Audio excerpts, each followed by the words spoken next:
Hello, I'm Bonnie Evans.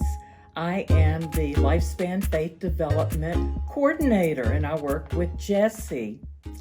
Today I'm going to read A Plain and Simple Beauty, The Flower Communion. And it's by Janeen K. Grohsmeyer. In the city of Prague, in the land of Czechoslovakia, in the year 1923, a time between two world wars, there was a church. But the building did not look much like a church.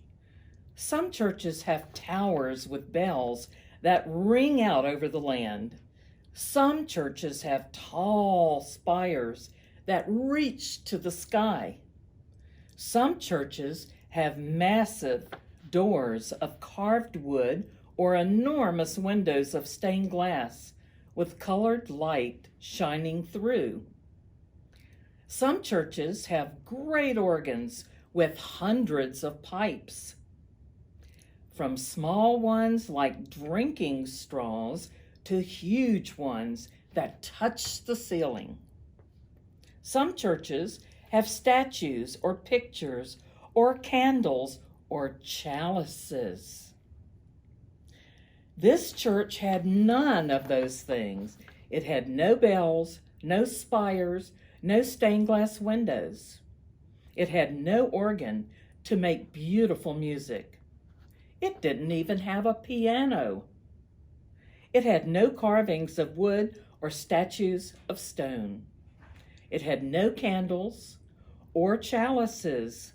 It had no flowers.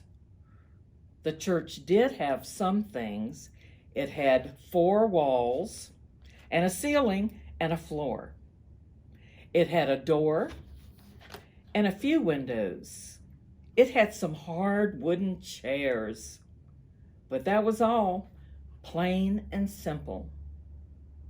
Except the church also had people who came to it every Sunday, and they were the most important part of the church of all. Because without people, a church, any church, is just a building. No matter how tall its spires or how loud its bells. We have a plain and simple church, the people declared, because we are plain and simple people. We need nothing more. The church also had one other very important thing. It had a minister, and his name was Norbert Chopek. He had been the minister at the plain and simple church for 2 years. Every Sunday, Minister Chopek went to church and he spoke to the people while they listened, sitting quiet and still in those hard wooden chairs. When he was done speaking, the people talked a little bit among themselves, and then they went home. And that was all. No music, no candles, no food, not even coffee or donuts. Minister Chopek had wondered sometimes if there might be something, perhaps just a little bit of something more. He wrote some songs and the people sang them, but nothing else came to his mind. So the church went on as plain and simple as before. Springtime came to the city of Prague in the land of Czechoslovakia in the year 1923. And Norbert Chopek went for a stroll. The rains had come, the birds were singing, the flowers were blooming all over the land. The world was beautiful. Then an idea came to him, simple and clear, plain as day. The next Sunday, he asked all the people of the church to bring a flower or a budding branch or even a twig. Each person was to bring one. What kind, they asked. What color? What size? You choose, he said. Each of you choose what you like. And so, on the next Sunday, which was the first day of summer, the people came with flowers of all different colors and sizes and kinds. There were yellow daisies and red roses.